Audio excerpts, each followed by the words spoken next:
Bismillahirrahmanirrahim. Qala al-mu'allif rahimahullahu ta'ala wa nafa'ana bihi wa bi 'ulumihi fid dharain amin. Malam ini masih bab iman. Keterangan pertama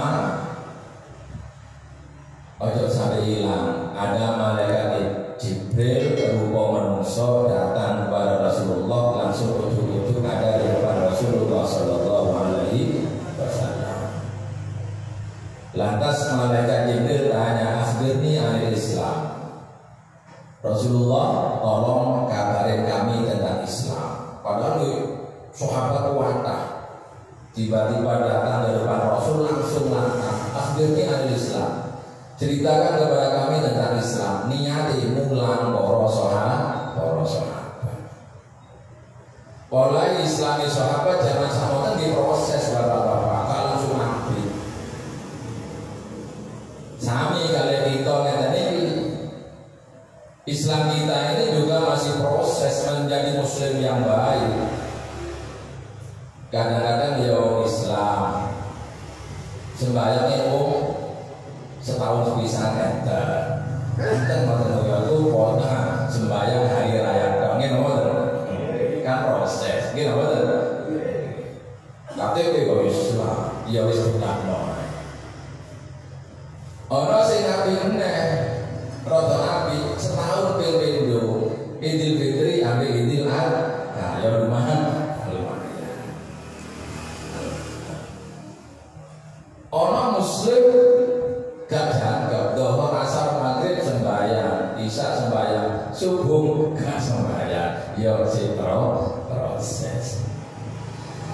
Makanya lewat kajian ini bapak-bapak, ibu-ibu, ayolah kita belajar. Satu, dijawab kali-kali Nabi, Islam itu adalah antasyhada an la ilaha illallah, syahadatu wa asyhadu an la ilaha illallah wa asyhadu anna Muhammadar Rasulullah. Nomor dua, kata baginda Nabi, wa antuqimus shalah, wa antuqimus shalah. Bukan hanya sekedar syahadat dua, tapi kita mendirikan sholat 5 waktu. Nomor tiga, harus zakat tatkala kita sudah terpenuhi kewajiban minimal zakat fitrah. Nomor empat, puasa di bulan Ramadan.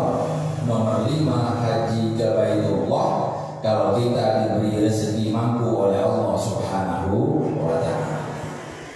Lain boten mampu, boten wajib.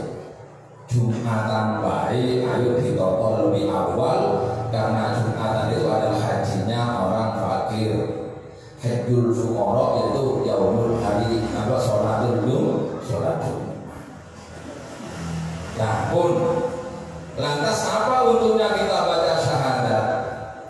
Jadi dari 5 fondasi Islam itu subhanallah, faedahnya sangat jelas. Sebesar apapun dosa kita, kalau kita mampu meninggal dunia dengan membawa asyhadu an la ilaha illallah wa asyhadu anna Muhammadar Rasulullah, surga jaminannya. Wis akeh dosane kita. Tapi mati kok nggawa la ilaha illallah Muhammadur Rasulullah, surga. Makanya kalimat tauhid itu sangat penting. Afdhalul dzikri la ilaha illallah. Lantas kalau sampai tanya sholat itu apa faedahnya, apa untungnya? Imam Ibnu Hajar Al-Haytami nanti di bab sholat terangkan orang yang ahli sholat, sabar mengerjakan sholat, khusyuk di dalam mengerjakan sholat, istiqomah di dalam mendirikan sholat, dijamin keluarganya akan diberi adem ayem kali Gusti Allah.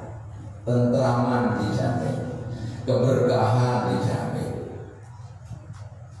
Makanya perintah Allah bentuk sholat bukan kok sia-sia secara kita boten. Jadi orang yang memang patuh kepada Allah, derek kewajiban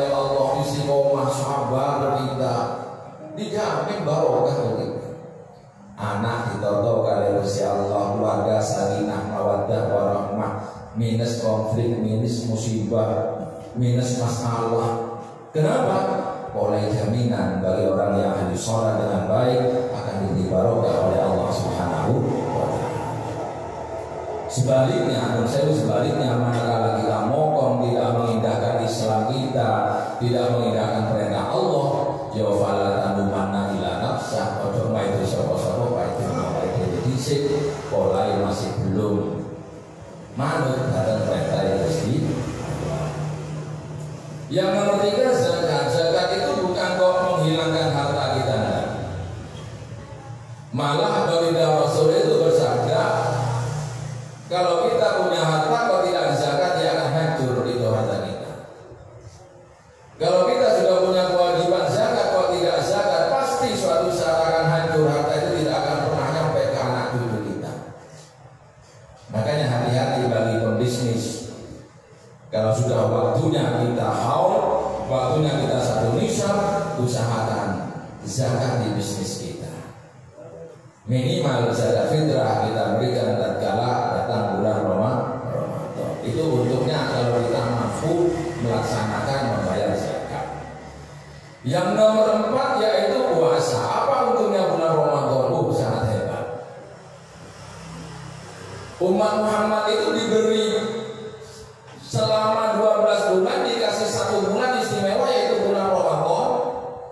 Ini sebagai bentuk rahmat bagi umat Muhammad. Umat-umat yang lain gak dikasih Ramadan. Makanya kalau kita kembali lagi penuh dengan dosa, di luar Ramadan tidak diijabahi doa kita, tapi setelah Ramadan kita berdoa, kita istighfar, terus kita ikut puasa, selesai dosa kita, diampuni oleh Allah.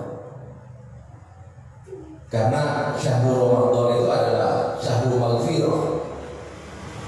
Ramadan itu butuh yakin. Sehingga tatkala kita selama 1 tahun maksiat, baik dengan disengaja atau tidak, selama 1 tahun kita nakal, disengaja atau tidak, datang bulan Ramadan kita ingat, ya Allah, ini bulan Ramadan penuh berdosa. Saya bahagia dengan datangnya bulan Ramadan. Saya terima kasih kepada-Mu ya Allah karena umur kami nyampe ke bulan Ramadan. Saya akan ibadah kepada-Mu ya Allah. Hebat, selesai urusan dosa Allah karena diampuni oleh Allah Subhanahu wa Ta'ala. Sampai ke haji juga ada.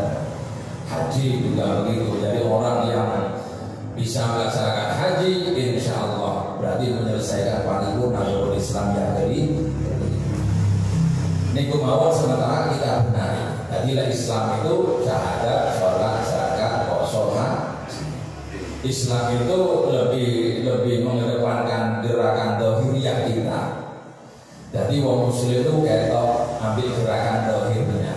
Kalau ahli dzikir, kalau ahli sholat, kalau ahli puasa, berarti dia ingin menjadi muslim yang baik. Tapi kalau iman benar, iman itu sebuah keyakinan. Iman itu keyakinan. Hampir semua iman itu tidak rasional. Saya belum baca redaksinya dulu. Nanti insya Allah walaupun kayaknya tidak rasional, tapi dengan contoh-contoh yang logis nyambung nanti. Bayangkan kita beriman kepada Allah, kita bingung menilai kodan. Ini benar. Iman kepada malaikat, malaikat kok percaya sama malaikat kayak apa? Tapi dengan contoh-contoh sifat-sifat Allah nanti insya Allah akan logis dan rasional, sehingga kemantapan itu akan terbangun dalam diri kita melalui Al-Quran dan hadis Rasulullah SAW. Bon, setelah malaikat Jibril ngerupo menungso takok tentang Islam dijawab sempurna kali kanjeng Nabi. Lantas malaikat Jibril itu dawuh, pola dawuh matur sapa malaikat Jibril sing rupa wong lanang mah. Sodakta bener sampai Nabi Muhammad. Takok nek kanjeng Nabi Muhammad, yo bener-bener dhewe nang jawabane kanjeng Nabi Muhammad sallallahu alaihi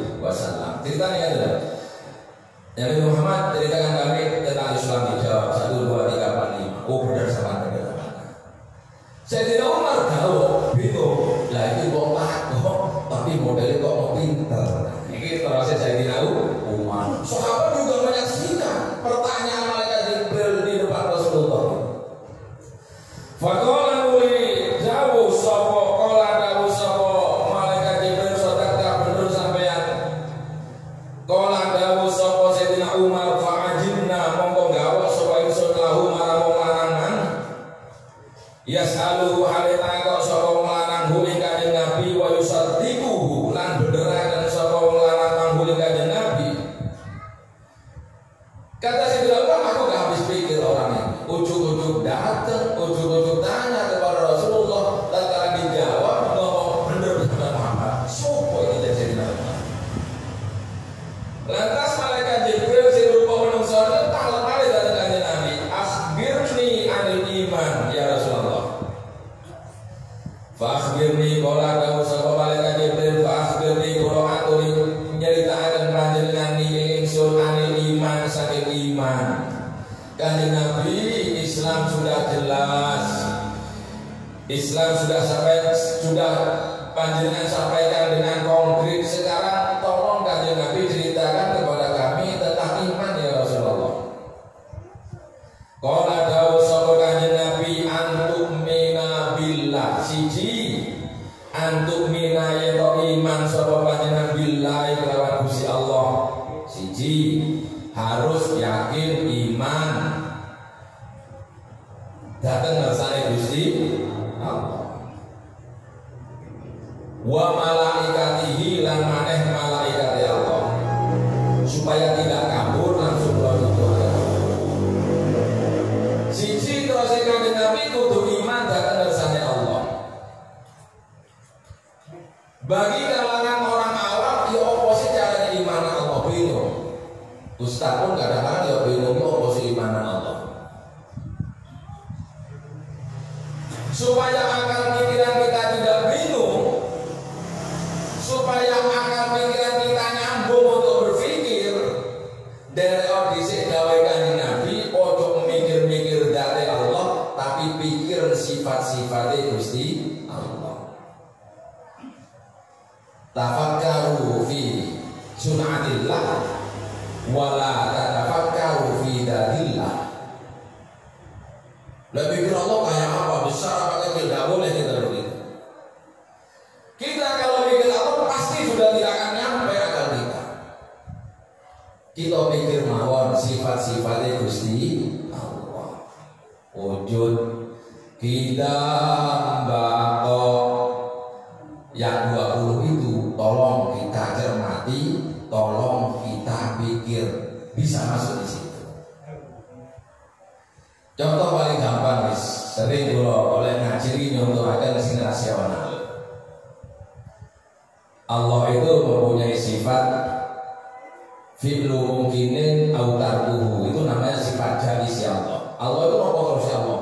Allah itu punya hak prerogatif, gak bisa diatur manusia. Kafir kabeh wong sak dunya Allah tetap maha kuasa, gak lugur saja itu Allah. Ahli ibadah kabeh sak dunya ini juga Allah tidak tambah luwih pangkat, luwih derajat mboten. Allah ya Allah maha kuasa, tidak berkurang karena maksiatnya hambanya, juga tidak tambah karena taatnya hamba itu Allah. Allah itu hebat. Allah itu maha tahu, Allah itu maha mendengar, Allah itu maha melihat. Semua makhluknya Allah, Allah itu ngerti. Wis paling gampang mawon iki. Allah itu punya sifat kehendak. Kehendak Allah tidak bisa diatur oleh manusia.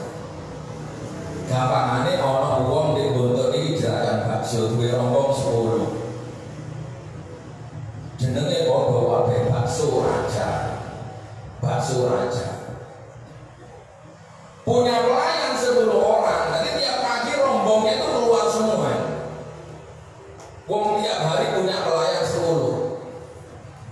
Jualan di desa yang sama, jualan di pasar yang sama, saya kira-kira mulai ini podo hasilnya apa betul? Kok iso mas? Wong jerakane podo, rasanya ya podo, dodol di pasar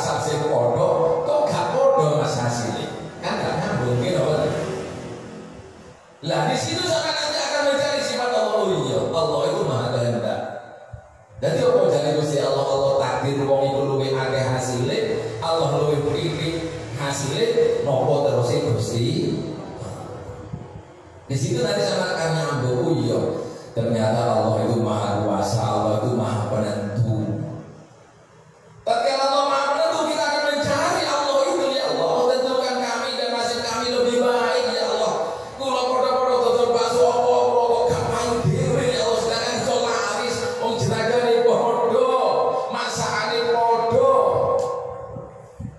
cete rombonge ya podo, pasare ya pasar Kerbau podo. Kenapa hasilnya kok beda? Ya Allah, rahmati kami. Ya Allah, di situ kita akan mencari Allah. Nanti kalau kita mikir sifat-sifat Allah, nanti di situ kita akan logis, akan rasional, akan nyambung. Terbangun sifat roja wal khauf ada dalam hati kita. Jadi kalau mikir Allah kayak mikir sifat-sifat Allah. Allah itu maha rahman, Allah itu maha rahim bagi hamba sing patuh kepada Allah. Allah itu maha penyiksa, Allah itu maha murka bagi mereka yang durhaka kepada perintah Allah. Jadi kalau sampai kenal sifat-sifat Allah, nanti kita akan takut tatkala kita maksiat, akan mengharap rahmat Allah tatkala kita dalam kondisi mau putus asa. Terus contoh meneh, bapak sugih duwe anak 5. Sugih tok bapak, bukan hanya miliarder tapi triliuner. Bapak saya kira-kira bapak sing sugih ini mampu nggak nentokno nasibe anak lan duwe anak 5. Pertanyaan itu harus ada dalam batin kita untuk mengasah keimanan kita. Lahir dari bapak yang sama, bagiannya sama, 1 triliun edan. Si perjalanannya sama, lihat anak 5 kira-kira tetap sugih terus apa enggak? Ada yang satu bangkrut, ada yang satu kembang kempis. Oh, lahir dari bapak yang sama, ibu yang sama, warisan yang sama, tapi perjalanannya kok gak sama. Di situ ada kekuasaan Allah Subhanahu wa Ta'ala yang menentukan nasib seseorang. Tapi lebih ditutup orang kita nerima, hati kita nerima. Di saat kita buntu berpikir, iya, podo-podo ini kok gak bisa. Contohnya saya ini anak seorang pejabat, mampu nggak menciptakan anaknya jadi pejabat? Mampu kalau dulu sebelum reformasi. Boleh duit betul ya, pasti bisa. Saya ini kena reformasi untuk diri sih mas. Beda lagi mas. Walaupun anak pejabat kaya raya, untuk menjadi anaknya sebuah pejabat untuk disik karena prosesnya sudah berganti. Di situ uang dan kekuasaan pangkat gak iso ngalah oleh kekuasaan Gusti Allah Subhanahu wa Ta'ala. Jadi di saat kita mikir makin bulat ya oleh sifat-sifat Allah, sehingga kita itu nanti akan sadar. Kita kan sini mokong niku gak iso, nggih Gusti gak dimokong ya napa ya Allah. Wong bukti niku kula niki lek mokong boten saged melawan kekuasaan panjenengan ya Allah. Makanya Firman aku pangeran udah hebat. Saking hebatnya Firman saking aku pangeran, rasionalitasnya tinggi. Tapi walaupun saktinya kayak apa Firman, toh akhirnya juga ditenggelamkan dan dihinakan oleh Allah Subhanahu wa Ta'ala. Makanya kita harus isi iman kepada Allah. Kalau susah harus kita mencari Allah, memohon kepada Allah. Kalau kita dalam kondisi gembira, bersyukurlah kepada Allah. Jadi Allah jangan dihilangkan dalam hati kita, karena rahmat Allah senantiasa menyertai kita. Di zaman akhir ini bapak-bapak, ibu-ibu, lagi itu hasil kuasa suki sombong ibadah selali syukur dan terjadi Gusti. Lagi kita ini dalam kondisi terjepit, dalam kondisi merosot, misu-misu. Gak sabar nang takdire Gusti Allah. Sehingga tambah bulet duwe pilihan. Tadi urip lek wis duwe pikiran nonton itu tambah bulet. Yakin pun sampai soge gaya sombong, melarang ngedrop miso-miso. Sampai ditelono, gak kira tambah seneng punya pola pikir kados ngoten. Pasti tambah bulet uripe ngoten. Tapi panjenengan nek disetir ambek iman ini, insyaallah mboten. Wis sabutena. Kerana guru awal itu wis bilang Islam itu adalah pedoman, iman ini adalah solusi. Orang imannya bagus, 1000 solusi akan menemukan. Islamnya orang bagus tidak akan pernah tersesat di dalam menjalani hidup ini. Ya apa cara ini? Terima Islam yo iman perkara wis lakono wis wong sampeyan wis paham kan? Syahadat, mari sholat, zakat, puasa. Haji gak mampu gak usah. Malah dosa tenan. Gak mampu haji kok utang-utang dosa. Wis gak usah haji. Sampai zakat gak duwe sing kate tak zakat gak usah zakat. Makanya 3 pilar itu seharusnya kalau kita jadikan fondasi cukup sudah. Syahadat, sholat, puasa. 3 pilar ini bagi muslim yang baik. Haji kok gak bisa punya oleh dia gak duwe apa. Zakat membutuh pembisnis gak duwe yo gak apa. 3 pilar ini gondelon. Taruhlah yang namanya manusia ya pasti punya kekurangan. Kadang-kadang terlebar gak sembahyang. Ya wis kono Allah Rahim jalur ngapura tak ngersane Gusti Allah. Ya Allah, kula kok sedereng mampu ya Allah istiqomah salat sesali. Wis gak usah ilo-ilo gak usah. Didungakno mawon muga-muga kabeh oleh hidayah dan pertolongan Allah amin ya rabbal alamin. 3 pilar ini wis kalau ingin menjadi muslim yang baik, sholatlah yang bagus. Kalau datang bulan Ramadan puasalah. Dan ini wis mencukupi untuk kita membangun muslim yang baik. Tapi selebihnya kalau kita ada kaya raya, ya harus melaksanakan haji dan keluarkan zakat untuk melengkapi rukun Islam kita. Kalau berbicara tentang iman, Islam sudah paham tentang iman kepada Allah, kata baginda Nabi yang pertama. Antum minaya do iman sapa panjenengan Allah Gusti Allah. Antum minaya do iman sapa panjenengan billahi kalawan Allah Subhanahu wa taala. Wa malaikatihi lan maneh percaya nang malaikat Allah. Malaikat yang wajib kita ketahui ada 10. Kalau anak-anak sekolah TPQ, lagi pulau insyaallah hafal semua. Wal malakul ladzi bila abi wa la qala syaba wa la nawma lahu tafsiru asyri minhum. Tafsiru asyri minhum Jibril Mikail Israfil mungkar nakir wa rakir wa kata hadi malaikat wa rumah itu kita pakai dari awam kalangan saya Al-Marzuki itu sudah diterangkan. Lah itu wajib Bapak-bapak. Kita tahu malaikat yang 10 apal itu wajib kita. Sehingga kalau kita tidak apa saya boleh. Kalau kita tidak tahu malaikat yang 10 berdosa kita. Kurang sempurna iman kita kepada Allah. Terus bagaimana ya kalau ditanya? Setidak-tidaknya kita kenal bahwa malaikat yang wajib kita ketahui itu ada 10.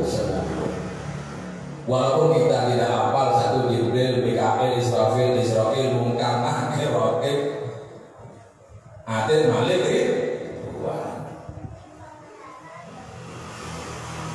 kenapa kita kok disuruh mengenal malaikat? Karena kalau kita yakin kepada malaikat, disitulah nanti kita akan berproses menjadi mukmin yang baik. Malaikat itu nanti di sini ada perinciannya. Malaikat itu apa yang diperintah Allah pasti dilaksanakan. Malaikat itu tidak punya kasihan.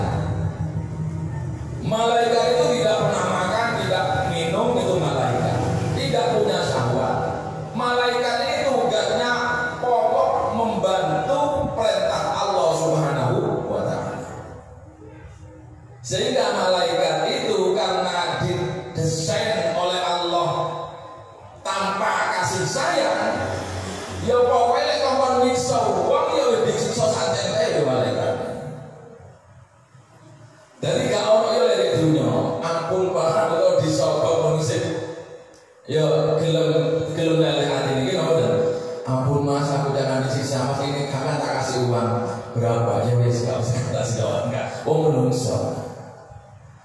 Tapi kalau malaikat mboten. Kalau orang berzina harus digitukan siksaannya harus namun siksanya malaikat bisa menjauhi saja menulis siksa aja ya ampun malaikat aku gak kuat malaikat gak ngurus kuat gangguan ke perintah Gusti Allah. Makanya naudzubillah min dzalik. Malaikat tidak boleh disogok, mau disogok, malaikat gak leleh karena jeritan kita, malaikat gak lenyuh karena jeritan kita. Jadi malaikat itu kalau ada perintah Allah ya sudah dijalankan. Maka seperti Al-Ghuddu di Saudi untuk meranjam seseorang itu, kalau ada perzinahan harus ada ranjam itu. Pengadilan di Saudi itu juga orangnya orang dilatih karakternya memang untuk tidak ada belas kasihan. Orang yang membunuh orang harus dipenggal gitu. Sehingga kalau yang di YouTube itu tenang saja, saya tidak kalian penggal. Itu Al-Ghuddu yang ada di Saudi. Hukum kisos seperti itu. Malaikat subhanallah lebih. Begitu juga kalau udah malaikat itu yang didesain untuk mengantarkan rezeki, mengantarkan kasih sayang. Pokoknya kalau orang itu baik tingkah lakunya, juga malaikat secara otomatis sudah mengirimkan rezekinya untuknya.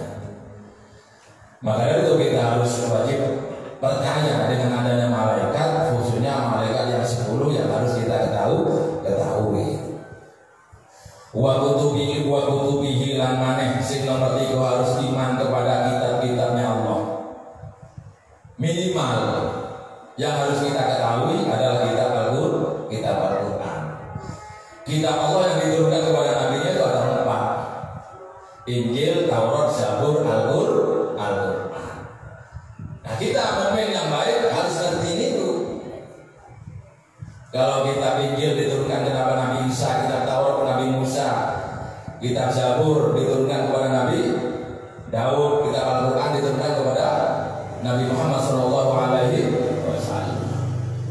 Minimal Al-Quran itu marilah kita pahami, kita ketahui, karena itu kewajiban kita sebagai mukmin.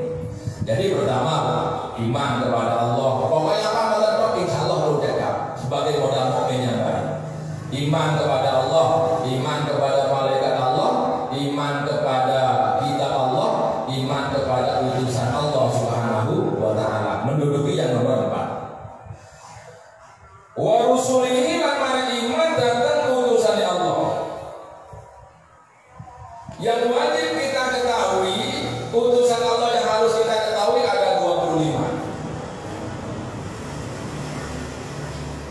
Dan yang nomor 5, pondasi iman adalah wal yaumil akhir. Kita wajib percaya ke hari akhir, yaitu hari kiamat. Kula baksuli malih. Dunia dan selisihnya ini, alam semesta ini, bapak-bapak pasti suatu saat akan berakhir. Pasti ini sudah wajib kita percaya. Namanya hari kiamat. Kalau sudah hari kiamat, semua hancur sudah alam semesta ini. Semua mati semua, sampai malaikat semua pun juga meninggal. Setelah meninggal dunia, semua meninggal. Di situ ada namanya yaumil ba'ats. Ini proses hari kiamat. Yaumil ba'ats itu adalah hari di mana manusia dibangkitkan dari kematian. Jadi kalau Pak Sulaiman dulu Nabi Adam meninggal, sampai Nabi Muhammad, sampai mbah-mbah kita, ini sedurung swarga, dulu ke neraka di daerah ini masih ada di alam barzakh, masih ada di alam kubur. Katanya mendapat nikmat, katanya mendapat siksa di kubur, bener. Di dalam kubur itu pun alim-alim panik, alim yang hari akhir, di situ ada rahmat, di situ juga ada siksa. Tatkala panjenengan ahli ngaji di kuburan bahagia. Tatkala kita ahli sholat, ahli berjamaah pasti sudah senang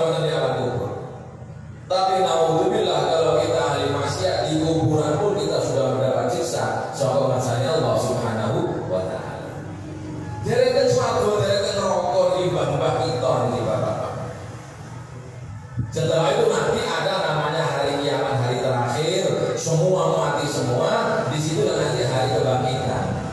Yaumil ba'ats, hari manusia dibangkitkan dari alam kubur. Pertama kali dibangkitkan adalah makam yang ada di Madinah. Rasulullah, Sayyidina Abu Bakar, Sayyidina Umar yang ada di dalam Masjid Nabawi itu yang dibangkitkan pertama kali. Setelah itu makam yang ada di Ma'lam di Mekah, makam Sayyidatina Khadijah dan bahwa Rasulullah Shallallahu Alaihi Wasallam di Ma'la sana. Setelah itu makam yang ada di Baqi', yang ada di Madinah, seluruh makam seluruh dunia dibangkitkan oleh Allah. Apa perlunya untuk mempertanggungjawabkan amalan-amalannya tatkala ada di dunia. Ada pembagian rapor kita, sehingga diterangkan di surat Kahfi itu, ya wailatana ma li hadzal kitab la yughadiru shaghiratan wala kabiratan illa ahsaha wa wajadu ma amilu hadira. Jadi orang itu kalau sudah menerima rapor itu menangis menjerit, ya wailatana ma li hadzal kitab, Gusti cilaka kami. Kenapa ini catatan amal ini kok semua konkret? Dosa kecil rapi ternyata. Dosa yang kemana-mana ternyata terapi, cilaka kami.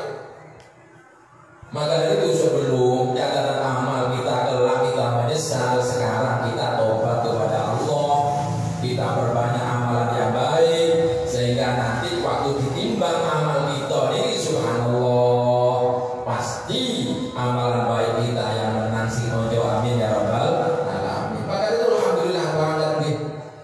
Dilalah alif-alifane kita ini dadi beda kali Gusti Allah ini wujud tempat ibadah masjid. Dengan adanya masjid kita terus terbangun berjamaah. Dengan adanya masjid kita terbangun ngaji tiap detik tiap menit subhanallah. Nanti panjenengan akan tahu sendiri tatkala meninggal dunia pahala dari mengaji tiap detik tiap menit. Lah lek sik urip itu ya dari urip itu sampai kalau yang saya sering kula aturaken. Sing laku lek waktu urip niku ya duwe ngene mboten. Sing laku ya duwe sih. Sehingga ngaji ngeten iki walaupun sugi-sugi ning kalang kubur kita gak patek seneng. Wong sing payu niku tapi ini kok Mas. Mati duwe niki ono masa tidak berlakunya. Apa dari bahasa keren expired mboten nggih mboten. Nggih. Kapan duit gak payu ya ini? Lewis kita mati. Gak percaya bukti nulis. Orang mati gak duit. Jadi kalau tahu, uangnya kelihatan di bank, malah mati. Gawang santen, mulai cilik ngobrol duit saya bisa sambil ya buku santu itu. Gawang apa? Pendek rumah gawang pandemi pisan. Berarti mau betul-betul ini mau. Gini lo pisan lo kalau ada 25 triliun. Nggih mboten. Gak payu Mas. Mayit iki gak gelem wis. Wong wedok mas-masane sampai 50 gram 100 gram masih gawa mati. Mboten. Lek sampai ono wong wedok mati kok mas-masan 100 gram dalam keadaan corona ngeten iki yo banter-banteran sing ndek ini nggih mboten. Yang bisa kiai bisa karo ndek ya. Kayak umat 50 gram 10 gram lumayan. Lah wis gak payu kok mboten mancing pun. Masih gak digowo, duwite gak digowo.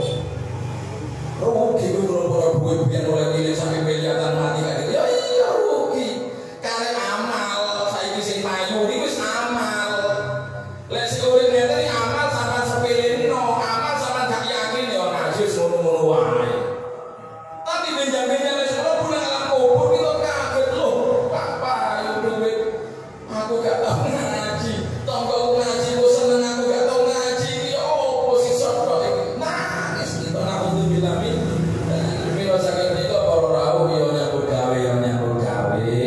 Waya ibadah ya ibadah, waya ngaji ya monggo ngaji. Iku sing slamet niku wis. Sehingga di dunia yang kita fitur ya hasanah, bangsul dengan alam akhirat ya hasanah. Oleh nopo amalan kita niki wis kaya raya, kadang kita ya wis berjamaah,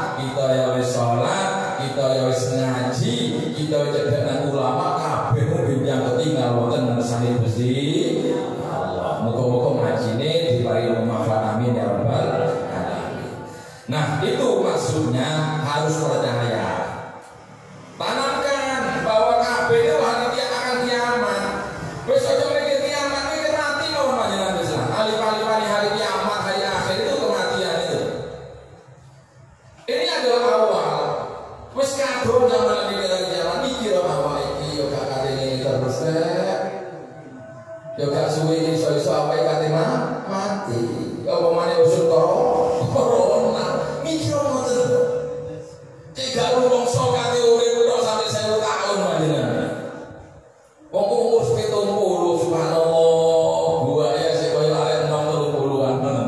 Ki nomor tangan-tangan sing koyo arek 30 tahun. Kita sadar Rasulullah umurnya 63 tahun. Kalau lebih dari 63 tahun berarti kita dapat bonus dari Allah. Kalau umur standar 63 tahun, kalau kita umur 50 tahun kan kayak 13 tahun. Baru kita kan tadi dipendem amalan opo sing kita gowo kate gawe sangu. Nah, jadi ngeling-ngeling mati niku supaya apa nggih? Supaya meredam nafsu kita. Supaya iling meredam nafsu kita. Menungso kabeh duwe nafsu. Kiai nggih, ulama nggih. Tapi lek kita iling-iling ngeten insyaallah mampu meredam sehingga kita nanti stabil di dalam melaksanakan kehidupan untuk ibadah kepada Allah. Yang terakhir, iman itu adalah watu minubil qadri khairihi wa syarrihi. Sing nomor 6, pondasi iman itu adalah harus percaya ke takdir Allah. Takdir baik, takdir buruk itu sudah ketentuan Allah. Untuk apa ibadah yang kalau sudah ditentukan oleh Allah? Lah, ibadah itu adalah untuk memohon kepada Allah. Apa bisa takdir dirubah? Bisa kalau belum terjadi. Gampang ini ngoten kan yang awam ya semangat. Makanya takdir nggak bisa dirubah. Sebagian ada yang tidak bisa dirubah, tapi jadi nyambung pikiran sampean kalau kayak gambaran sing enak. Takdir niku lek durung terjadi iso dirubah. Ya semangat panjenengan. Lek wis terjadi yo sing sabar, baksulo dateng rasane Gusti Allah. Lek itu nyambung sampean. Kita belum meninggal dunia, tugas kita ya Allah jaga kesehatan, memohon panjang umur, sedekah ya Allah panjangkan umur, selamatkan, sehatkan. Wong durung terjadi. Lek wis meninggal dunia wis kamu sakake Allah langsung ae innalillahi wa inna ilaihi raji'un. Selesai. Jadi iman dengan diri Allah itu jauh senang. Lek durung terjadi kita suatu tenaga memohon kepada Allah agar kita dan anak cucu kita ditakdir jadi orang baik, ditakdir jadi orang bahagia, ditakdir selama dunia dan akhirat. Kalau sudah terjadi, sudah jangan banyak penyesalan. Ojo itu, ojo menyesal. Bangsurno innalillahi wa inna ilaihi raji'un. Kita kepunyaan Allah dan kepada Allah kita akan kembali. Kita durung kesandung boleh dalam sing enak. Nyuwun Allah selamatkan kami ya Allah, jangan sampai melaku kesandung. Tugas kita memohon kepada Allah.